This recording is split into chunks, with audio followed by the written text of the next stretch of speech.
नमस्कार, Om Prakash live YouTube channel पर आप सभी का हार्दिक स्वागत है। इस क्लास में हम क्लास 9 लोकतांत्रिक राजनीति किताब का पहला टॉपिक लोकतंत्र क्या, लोकतंत्र क्यों पढ़ने जा रहे हैं। सबसे पहले हम इसका परिचय पढ़ लेते हैं। लोकतंत्र क्या है, इसकी विशेषता क्या है। हम बहुत सरल परिभाषा से शुरुआत करते हैं, फिर हम बारी बारी से इन बिंदुओं का व्यवहारिक अर्थ जानेंगे। यहाँ हमारा उद्देश्य किसी भी सरकार के लोकतांत्रिक होने की न्यूनतम विशेषताओं को चिन्हित करना है। यह अध्याय पढ़ लेने के बाद हम लोकतांत्रिक और गैर लोकतांत्रिक शासन में अंतर कर सकते हैं। अध्याय के अंत में हम इस न्यूनतम लक्ष्य से आगे बढ़कर लोकतंत्र की बृहत्तर परिभाषा पर आएंगे। समकालीन दुनिया में लोकतंत्र ही सबसे लोकप्रिय शासन पद्धति है, पर ऐसा क्यों है? कौन सी चीज़ इसे दूसरी व्यवस्थाओं से बेहतर बनाती है? क्या यही शासन की सर्वोत्तम व्यवस्था है?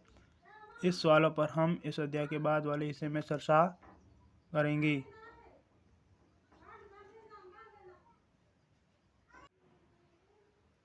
लोकतंत्र क्या है? आप सरकार के विभिन्न रूपों के बारे में पढ़ चुके हैं।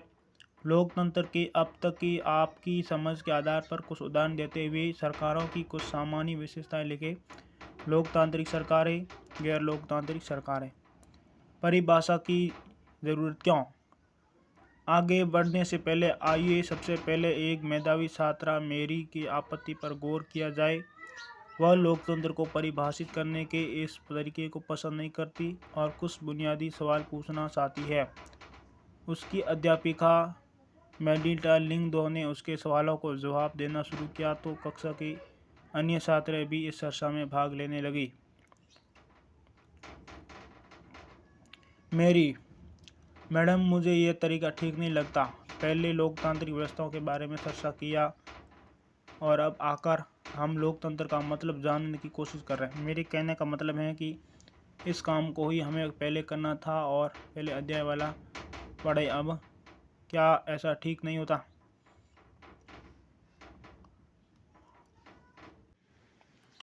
देखिए, लोकतंत्र क्या होता है। लोकतंत्र का मतलब होता है कि लोकतंत्र शासन एक ऐसा रूप है जिसमें शासकों का चुनाव लोग करते हैं। जिस देश में जो शासक बनता है उस शासक का चुनाव लोग करते हैं, ऐसे देश को लोकतंत्र कहते हैं। जैसा कि आगे पढ़ते हैं, ये एक उपयोगी शुरुआत है। ये परिभाषा बहुत स्पष्ट ढंग से लोकतांत्रिक और गैर लोकतांत्रिक शासन व्यवस्थाओं में अंतर कर देती है। म्यांमार के सैनिक शासकों का चुनाव लोगों ने नहीं किया है। जिन लोगों का सेना पर नियंत्रण था वे देश के शासक बन गए। शासक के फैसलों में लोगों की कोई भागीदारी नहीं है। पिनोशे जैसे तानाशाहों का चुनाव लोग नहीं करते हैं। ये बात राजशाहियों पर भी लागू होती है। सऊदी अरब के शाह लोगों द्वारा शासक नहीं चुने गए हैं, बल्कि राज परिवार में जन्म लेने के कारण उन्होंने ये हक पाया है। लेकिन यह सरल परिभाषा पूर्ण या अपर्याप्त नहीं है। इससे हमें यह समझ में आता है कि लोकतंत्र का मतलब लोगों का शासन है। पर इस परिभाषा का प्रयोग यदि हमने बिना सोचे समझे किया तो फिर उन सभी सरकारों को लोकतांत्रिक कहना पड़ेगा जो चुनाव करवाती हैं और फिर हम सही नतीजे पर नहीं पहुंच पाए। जैसा कि दुनिया की हर सरकार, चाहे वो लोकतांत्रिक हो या ना हो, खुद को लोकतांत्रिक कहना या कहलाना चाहती हैं। इसलिए हमें असली लोकतंत्र और दिखावटी लोकतंत्र वाले सरकारों के बीच सावधानीपूर्वक फर्क करना होगा। ये काम हम तभी कर पाएंगे जब हम इस परिभाषा के एक एक शब्द को सावधानी से समझें और लोकतांत्रिक सरकार की विशेषताओं को जानें।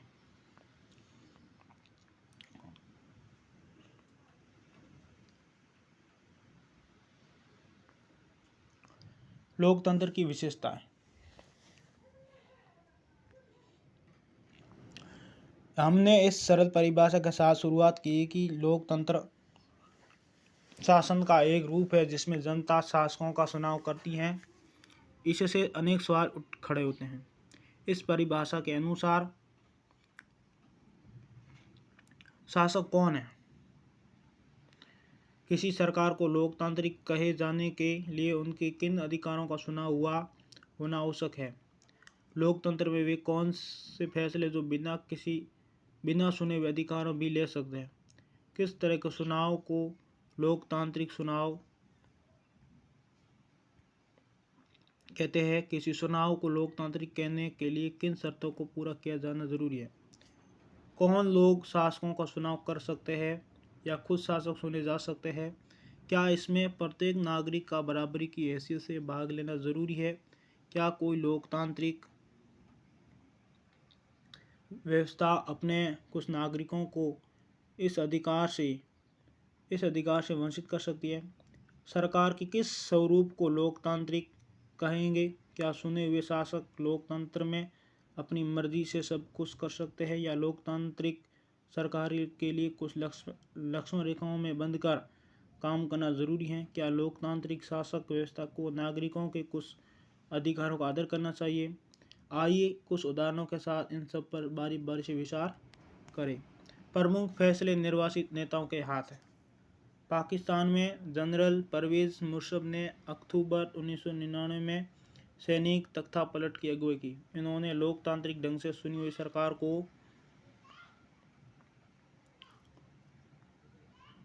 को उखाड़ फेंका और खुद को देश का मुख्य कार्यकारी घोषित किया। बाद में उन्होंने खुद को राष्ट्रपति घोषित कर दिया। क्या घोषित कर दिया? राष्ट्रपति। और 2002 में एक जनमत संग्रह करवाया। अपने कार्यकाल 5 साल के लिए बढ़वा दिया। पाकिस्तानी मीडिया, मानवाधिकार संगठन और लोकतंत्र के लिए काम करने वालों ने आरोप लगाया कि जनमत संग्रह एक धोखाधड़ी है और इसमें बड़े पैमाने पर गड़बड़ियाँ की गई। अगस्त 2002 में उन्होंने लीगल फ्रेमवर्क ऑर्डर के जरिए पाकिस्तान के संविधान को बदल डाला। इस ऑर्डर के अनुसार राष्ट्रपति राष्ट्रीय और प्रांतीय असेंबलियों को भंग कर सकता है। मंत्री परिषद के कामकाज पर एक राष्ट्रीय सुरक्षा परिषद की निगरानी रहती है जिसके ज़्यादातर सदस्य फौजी अधिकारी हैं। इस कानून के पास हो जाने के बाद राष्ट्रीय और प्रांतीय असेंबलियों के चुनाव कराए गए। इस प्रकार पाकिस्तान में चुनाव भी हुए। चुने हुए प्रतिद्वंदियों को कुछ अधिकार भी मिले, लेकिन सर्वोच्च सत्ता सेना के अधिकारी और जनरल मुशर्रफ के पास थी। स्पष्ट है कि जनरल मुशर्रफ के शासन वाले पाकिस्तान को लोकतंत्र न कहने के अनेक ठोस कारण हैं, लेकिन यहाँ सिर्फ एक कारण पर ही चर्चा करते हैं। क्या हम कह सकते हैं कि पाकिस्तान के लोगों ने अपने शासकों का चुनाव किया? हम ऐसा नहीं कर सकते। लोगों ने राष्ट्रीय और प्रांतीय असेंबलियों के लिए अपने प्रतिनिधियों का चुनाव किया है, लेकिन चुने हुए प्रतिनिधि वास्तविक शासक नहीं थे। वे अंतिम फैसला नहीं कर सकते। अंतिम फैसला सेना के अधिकारियों और जनरल मुशर्रफ के हाथ में था, जो जनता द्वारा नहीं चुने गए थे। ऐसा तानाशाही और राजशाही वाली अनेक शासन व्यवस्थाओं में होता है। यहाँ औपचारिक रूप से चुनी हुई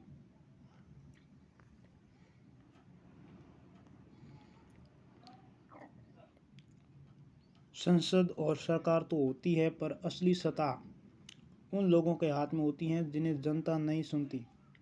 कुछ देशों में असली ताकत विदेशी शक्तियों के हाथ में रहती है, न कि चुने हुए प्रतिनिधियों के हाथ में। इसे लोगों का शासन नहीं कहा जा सकता।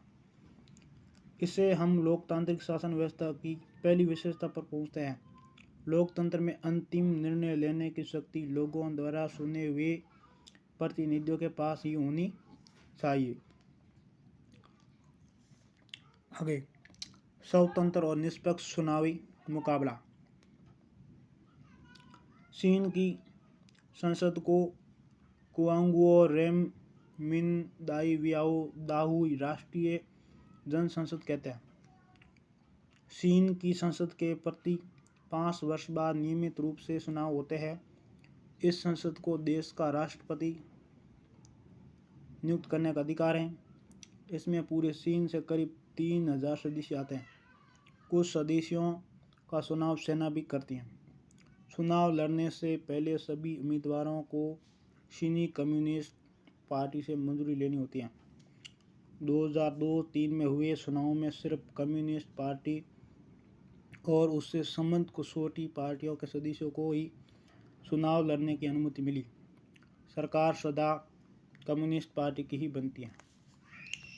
1930 में आज़ाद होने के बाद से मेक्सिको में हर 6 वर्ष बाद राष्ट्रपति चुनने के लिए चुनाव कराए जाते हैं। देश में कभी भी फौजी शासन या तानाशाही नहीं आई, लेकिन सन 2000 तक हर चुनाव में PRI इंस्टीट्यूशनल रिवॉल्यूशनरी पार्टी नाम का एक पार्टी को जीत मिलती थी। विपक्ष दल चुनाव में हिस्सा लेते थे, पर कभी भी उन्हें जीत हासिल नहीं होती थी। चुनाव में तरह तरह के हथकंडे अपनाकर हर हाल में जीत हासिल करने के लिए PRI कुख्यात थी। सरकारी दफ्तरों में काम करने वाले सभी लोगों के लिए पार्टी की बैठकों में जाना अनिवार्य था।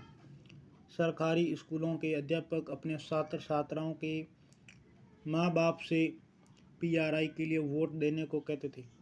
मीडिया भी जब तक विपक्षी दलों की आलोचना करने के अलावा उनकी गतिविधियों को नज़रअंदाज ही करती थी। कई बार एकदम अंतिम क्षणों में मतदान केंद्रों को एक जगह से हटाकर दूसरी जगह कर दिया जाता था, जिससे अनेक लोग वोट ही नहीं डाल पाते थे। PRI अपने उम्मीदवारों के चुनाव में अभियान पर काफ़ी पैसे खर्च करता था। क्या हम ऊपर वर्णित चुनाव को लोगों द्वारा अपना शासन चुनने का उदाहरण मान सकते हैं? उदाहरणों को पढ़ने के बाद तो ये लगता है कि हम ऐसा नहीं कर सकते। यहाँ काफ़ी सारी समस्याएं हैं। चीन के चुनाव में लोगों के सामने कोई वास्तविक और गंभीर विकल्प ही नहीं होता। लोगों को शासक दल या उसके द्वारा स्वीकृत उम्मीदवारों को ही वोट देना होता है। क्या हम इसे मनपसंद चुनाव कह सकते हैं? मेक्सिको के मामले में ऐसा लगता है कि कहने को विकल्प होते हुए भी असल में वहाँ की जनता के पास कोई दूसरा विकल्प न था। किसी भी तरह वहाँ शासक दल को पराजित नहीं किया जा सकता था। लोगों के सहारे पर भी नहीं। वहाँ हुए चुनाव निष्पक्ष नहीं थे। इस प्रकार अब हम लोकतंत्र की अपनी समझ में एक अन्य विशेषता या गुण को जोड़ सकते हैं। क्या लोकतंत्र के लिए सिर्फ चुनाव कराना ही पर्याप्त नहीं होता? चुनाव में एक से ज़्यादा असली राजनीतिक विकल्पों के बीच चुनने की स्थिति भी होनी चाहिए। लोगों के पास विकल्प रहना चाहिए कि वे शायद तो शासक दल को गद्दी से उतार दे।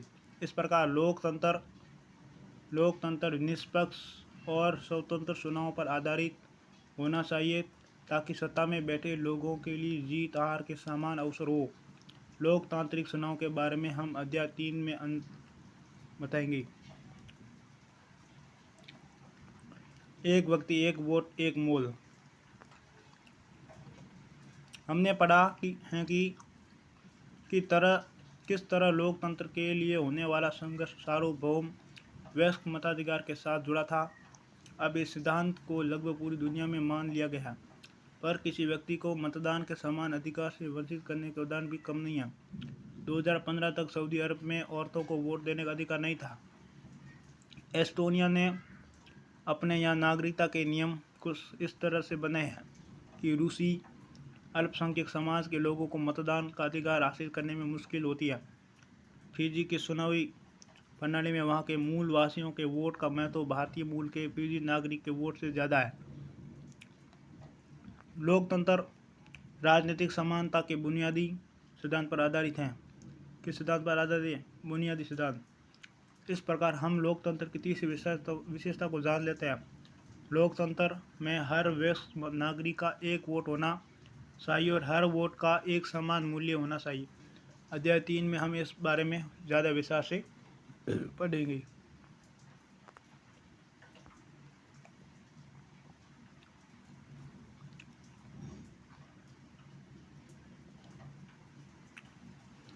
कानून का राज और अधिकारों का आदर। क्या कह रहा है? कानून का राज चलेगा और उसमें जो अधिकार है उसका आदर होगा। जिम्बाब्वे को 1980 में अल्पसंख्यक गोरों के शासन से मुक्ति मिली। उसके बाद देश पर जानू पीएफ दल का राज है, जिसने देश के स्वतंत्रता संघर्ष की अगुवाई की थी। इसके नेता रॉबर्ट मुगाबे आज़ादी के बाद से ही शासन कर रहे थे। चुनाव नियमित रूप से होते थे और सदा जानू पीएफ दल ही जीतता था। राष्ट्रपति मुगाबे कम लोकप्रिय नहीं थे, पर वे चुनाव में गलत तरीके भी अपनाते थे। आज़ादी के बाद से उनके सरकार ने कई बार संविधान में बदलाव करके राष्ट्रपति के अधिकारों में वृद्धि की थी और उसका जवाबदेही को कम किया गया। विपक्षी दलों के कार्यकर्ताओं को परेशान किया जाता था और उनकी सभाओं में गड़बड़ी कराई जाती थी। सरकार विरोधी प्रदर्शन और अदालतों को गैर कानूनी घोषित कर दिया था। एक ऐसा कानून भी था जो राष्ट्रपति की आलोचना के अधिकार को सीमित करता था। टेलीविज़न या रेडियो पर सरकारी नियंत्रण था और उन पर सिर्फ शासन दल के विस्तार ही होते थे। अखबार स्वतंत्र थे, पर सरकार की आलोचना करने वाले पत्रकारों को परेशान किया जाता था। सरकार ने कुछ ऐसे अदालती फैसले की परवाह नहीं की जो उनके खिलाफ जाते थे और उसने जजों पर भी क्या कर लिया था, जजों पर भी दबाव भी डाला। 2017 में मुगाबे को राष्ट्रपति पद से हटा दिया गया। जिम्बाब्वे का उदाहरण बताते हैं कि शासकों के लिए बार बार जनादेश पाना लोकतंत्र की एक ज़रूरत है, पर इतना ही पर्याप्त नहीं है। लोकप्रिय नेता भी अलोकतांत्रिक हो सकते हैं। लोकप्रिय नेता भी तानाशाह हो सकता है। अगर हम लोकतंत्र को परखना चाहते हैं तो चुनाव पर नज़र डालना ज़रूरी है, पर उतना ही ज़रूरी है कि चुनाव के पहले और बाद की स्थितियों पर भी नज़र डाली जाए। चुनाव के पहले सत्ता पक्ष के विरोधी समूहों के कामकाज समेत सभी तरह की राजनीतिक गतिविधियों के लिए पर्याप्त गुंजाइश रहनी चाहिए। इसके लिए ज़रूरी है कि सरकार नागरिकों के कुछ बुनियादी अधिकारों को आदर करे। उनको सोचने की, अपनी राय बनाने की, सार्वजनिक रूप से अपने विचार व्यक्त करने की, संगठन बनाने की, विरोध करने और अन्य राजनीतिक गतिविधियां करने की स्वतंत्रता होनी चाहिए। कानून की नज़र में सभी लोगों की समानता होनी चाहिए। इन अधिकारों की रक्षा स्वतंत्र न्यायपालिका को करनी चाहिए, जिसके आदर्शों का पालन सब लोग करते हो। इन अधिकारों के बारे में हम अधिकार विस्तार से अध्याय 5 में पढ़ेंगे। इसी प्रकार कुछ दूसरी शर्तें हैं जो चुनाव के बाद सरकार चलाने के तौर तरीकों पर लागू होती है। एक लोकतांत्रिक सरकार सिर्फ इस कारण से मनमानी नहीं कर सकती कि उसने चुनाव जीता है, उसे भी कुछ बुनियादी तौर तरीकों का पालन करना होता है। खास तौर से उसे अल्पमत वाले समूह को दी गई कुछ गारंटियों का आदर करना होता है।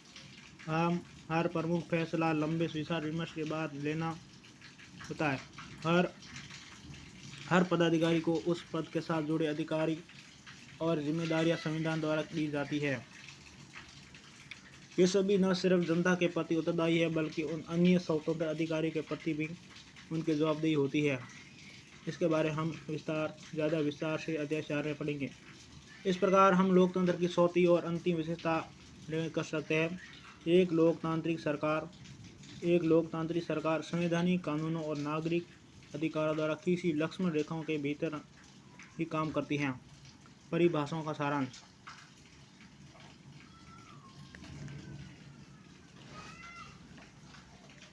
आगे का टॉपिक हम दूसरे वीडियो में पढ़ेंगे। तब तक के लिए धन्यवाद।